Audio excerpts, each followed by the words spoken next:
By the time you realize what's happening, you're already inside.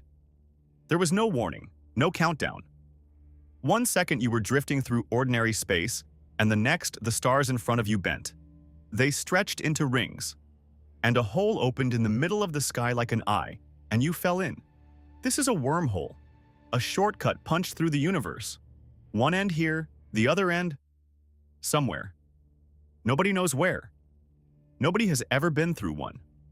You're about to find out what's on the other side. The first thing that hits you is the light.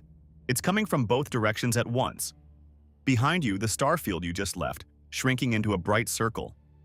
Ahead of you, a second circle of light, faint and blue, glowing at the far end of the tunnel. Two skies. One in front, one behind.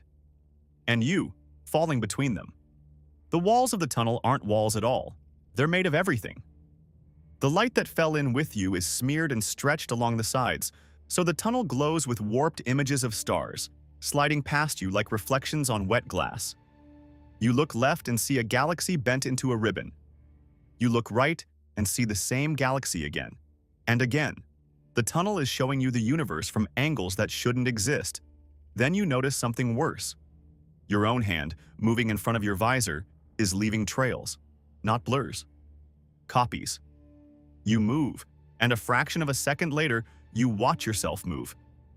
Time isn't flowing right in here. It's arriving late. It's arriving early. Somewhere far behind you, you can still faintly see the moment you entered, replaying on the tunnel wall like an echo that hasn't finished happening. How long have you been falling? A minute? A year? Your suit's clock is spinning in both directions. In here, that question might not even mean anything. You fall deeper. And the tunnel begins to talk. Not in words. In light. Ripples run along the walls, pulses of brightness sweeping past you from ahead, like something at the far end is sending signals up the tube, or like the tunnel itself is breathing. Every ripple that passes through you makes the exit ahead flicker, swell, and shrink. The path isn't stable. It never was. Because here's the one thing you were told before you left. The one warning. Wormholes don't want to stay open. The whole tunnel is trying to snap shut, all the time, every second, like a stretched elastic band. Something is holding it open. Nobody knows what. And if that something ever stops working, even for an instant, the tunnel closes. Not around you. Through you. Both ends seal, the middle collapses, and everything inside becomes part of the wall. The exit ahead flickers again.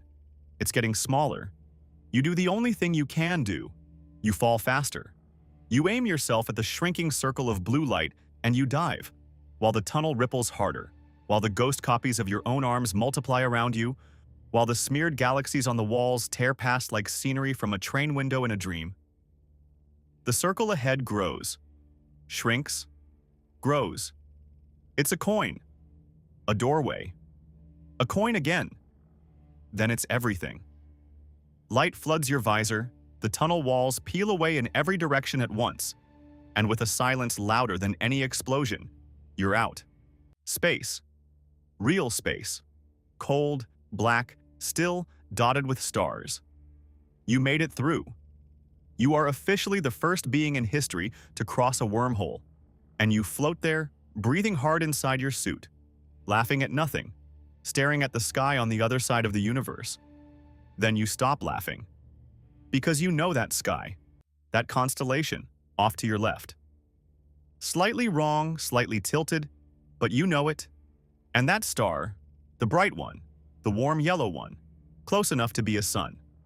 Your sun. Ahead of you, a small blue planet with one gray moon. Home. The wormhole didn't take you across the universe. It took you back to it.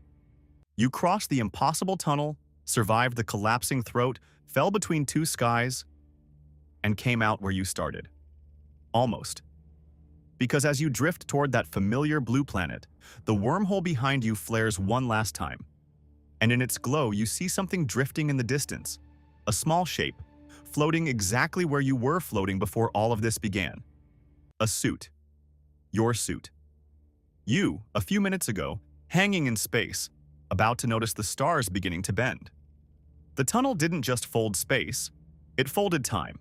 It dropped you off before you left.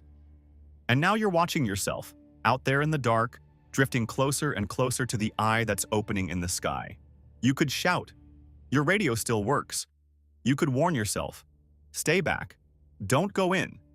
But you already know what happens. You know you didn't hear a warning because you don't remember hearing one. You know the stars bend, and the eye opens, and you fall because it already happened. Because it's happening right now, in front of you. Because for you, in this loop, it has always been happening. So you float in silence, and you watch. The stars in front of the other you begin to stretch. They bend into rings. A hole opens in the middle of the sky like an eye. And by the time they realize what's happening, they're already inside.